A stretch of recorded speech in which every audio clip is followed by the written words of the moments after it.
Welcome to our program. This is a special landings edition of Just This Once. How many times do mishaps occur after a person thought or even said out loud, "I thought it would be okay just this once"?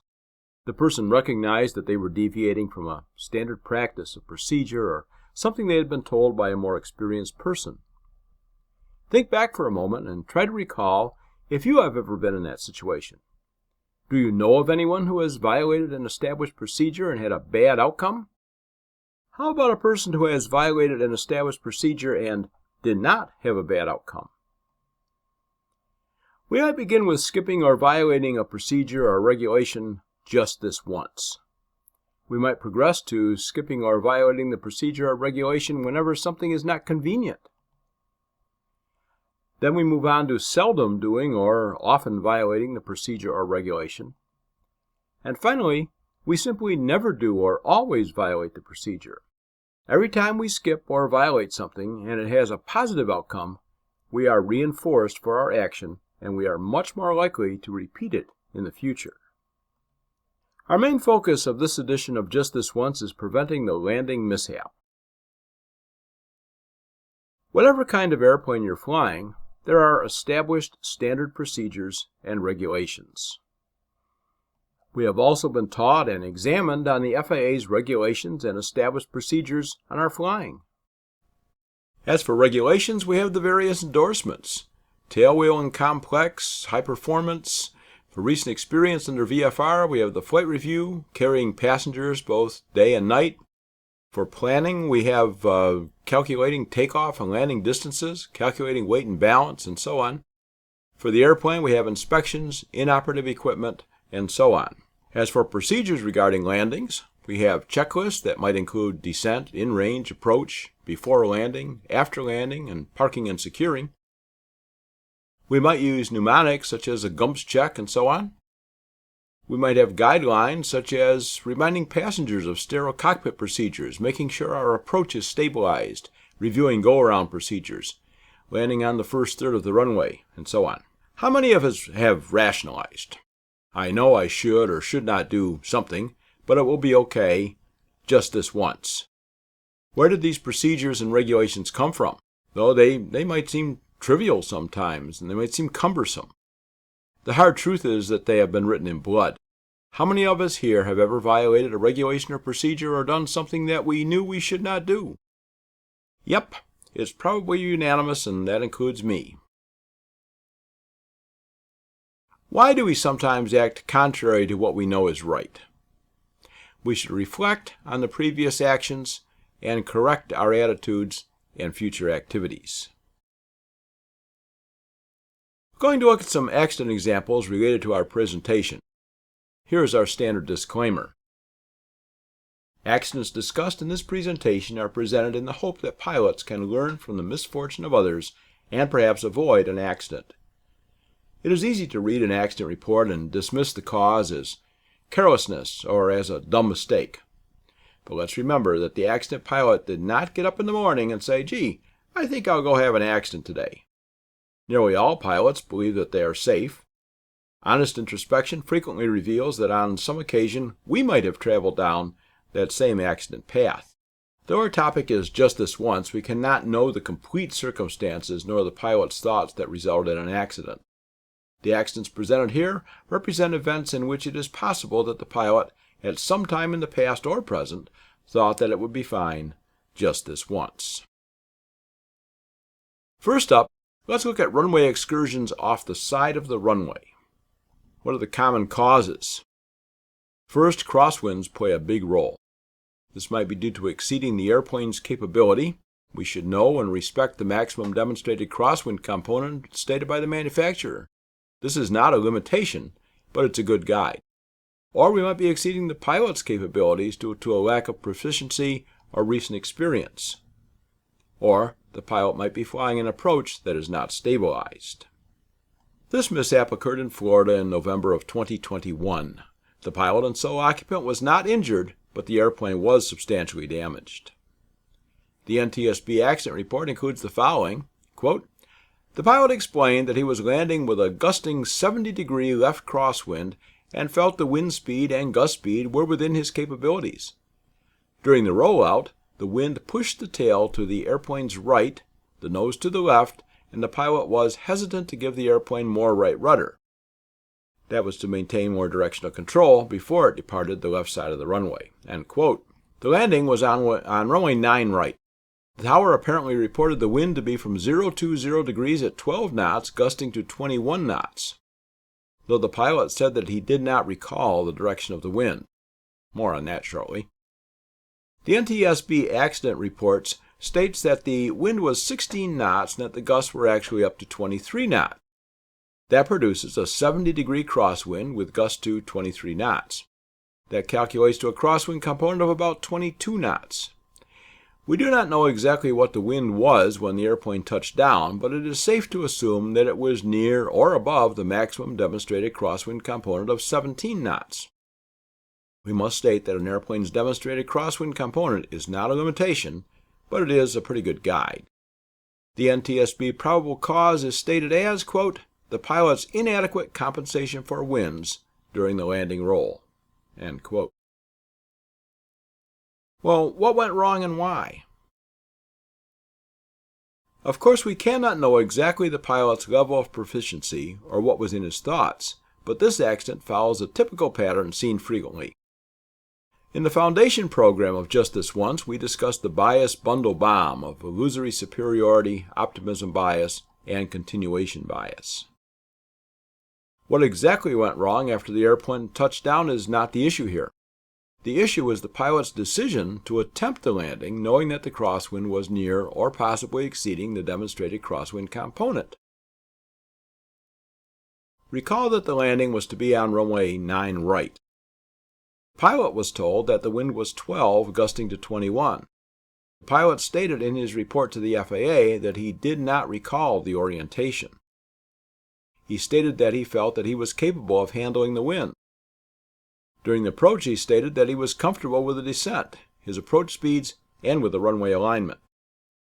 Perhaps we see some illusory superiority here since the pilot said he did not recall the wind direction. This might indicate that he was up for whatever the wind had to offer. Another possibility is that he was already succumbing to continuation bias. This cognitive bias works to filter out information that contradicts our decision to continue.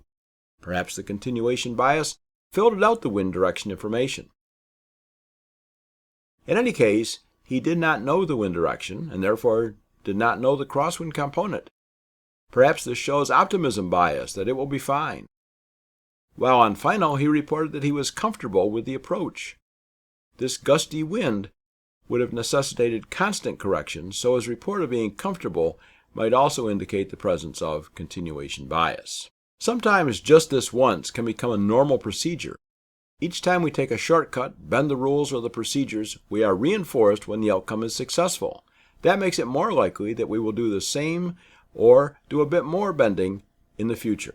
One effective mitigation strategy can be to use an updated personal minimums checklist or flight risk assessment tool, otherwise known as a FRAT. I especially like the FRAT and can be updated frequently to reflect the pilot's recent experience and other issues. There's information on both tools on the Vectors for Safety website in the Safety Concepts section under Decision Tools. Next up, let's look at runway excursions off the end of the runway. Runway contaminated with water, snow, or ice. This can be conducive to hydroplaning. Again, we might see an unstabilized approach at a higher than normal speed and not achieving an acceptable touchdown point, or we might find that inadequate planning has been done and the runway is too short or the wind presents a problem. This accident happened in Connecticut in May 2022. The pilot and sole occupant of the Warrior was not injured, but the airplane was substantially damaged. The NTSB accident report includes the following, quote, "The pilot was on a cross-country flight and at the destination airport entered the right downwind leg of the airport traffic pattern, then turned onto right base leg of the airport traffic pattern. Because of excessive wind gusts on final approach, he performed a go-around and remained in the traffic pattern for the same runway. On final approach, the flight again encountered a wind gust and the airplane descended. He added power to arrest the descent, but the airplane then floated down the runway. the airplane touched down just prior to a taxiway with about 959 feet of runway available." End quote. The NTSB accident report continues on, quote, "He reported that when he added full power to go around, the engine responded. The airplane was decelerating with initial brake application, and there was nothing mechanically wrong with the airplane that resulted in the runway excursion. Post-accident examination revealed the flap selector was in the retracted position." End quote. The NTSB probable cause states, quote, "The pilot's delayed decision to abort the landing, which resulted in a runway overrun." End quote. Again, what went wrong and why? We could debate the pilot's decision and techniques after the airplane initially touched down, but that is not the issue here. We want to look back at the pilot's decision to continue to this airport and attempt a landing after he encountered the sustained turbulence. The graphic shows a straight line flight path from the departure airport, Republic Airport, to the Simsbury Airport. A record of a telephone interview with the pilot includes, quote, "Along the route, he did not contact air traffic control and proceeded under visual flight rules. The flight was routine until it was near Bradley International Airport, Windsor Locks, Connecticut. At that time, the flight encountered turbulence which, quote, bumped around a lot." End quote. Pilot's statement record then continues, quote, "He proceeded to 4 Bravo 9 and entered a right downwind for runway 21." Quote. It appears that the pilot made the decision to proceed to the 2,200 foot by 50 foot runway with known substantial turbulence before entering the traffic pattern. The first attempt at an approach and landing was not successful, apparently due to the turbulence. Perhaps a decision to proceed to a different airport with less turbulence or bigger runways would have been prudent here. But possibly the bias bundle bomb was working and the pilot believed he was capable due to illusory superiority and that everything would be fine due to optimism bias. The deal was sealed by continuation bias with the second attempt and resulted in a bad landing and badly damaged airplane. One effective mitigation strategy is to always assume the destination airport will be unavailable and have an alternate or two in mind. By doing this ahead of the flight, we set up an expectation that success is determined by arriving at either airport. That just might help to counter our unconscious need to land at the planned airport. If the approach is not stabilized, go around. A bad approach is not usually fixed by putting the airplane on the runway. And finally, let's take a look at the gear-up landing. Here are some common causes. First is distraction. This might come from a passenger issue or discussion, traffic or an ATC issue, or a malfunction due to something not landing gear related. Then we might have the failure to use a checklist or a mnemonic. And finally, we might actually have a landing gear malfunction. This accident happened in California in September 2021. The commercial pilot and sole occupant was not injured, but the airplane was substantially damaged. The NTSB accident report includes the following, quote, "The pilot reported that during the landing he failed to extend the landing gear and attempted to initiate a go-around. The airplane attained an altitude of about 100 feet above the ground before it would no longer climb and maintain airspeed. The pilot subsequently initiated a forced landing to a nearby field with the landing gear now extended. During the landing roll, the airplane collided with a barbed wire fence, substantially damaging the wing. The pilot reported no mechanical failures or malfunctions with the airplane other than the auto action system, a pilot backup device to automatically lower the landing gear regardless of the position of the landing gear switch, minimizing the possibility of an accidental gear-up landing. It did not work. The backup system was not examined." End quote. The NTSB probable cause states, quote, "The pilot's failure to extend the landing gear." Simple enough. But why and what went wrong? This potentially dangerous and very expensive accident illustrates the importance to follow the standard procedures we have all been taught. We know that we should use a before landing checklist or at least a mnemonic to make sure the landing gear is down and locked. In this case, the airplane was equipped with an automatic extension mechanism which failed. Having an automatic system to do anything does not relieve the pilot of the responsibility to verify critical functions. And a final note on that, never attempt to go around once the prop has made contact with the runway.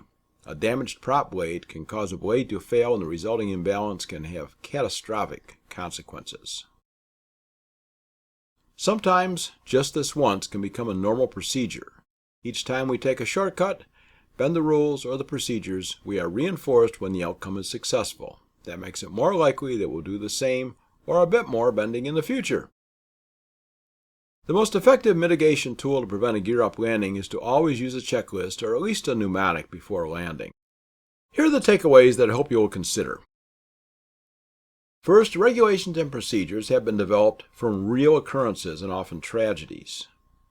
Never use just this once as an excuse for violating a procedure or a rule. Consider the use of a personal minimums checklist or a flight risk assessment tool, or FRAT.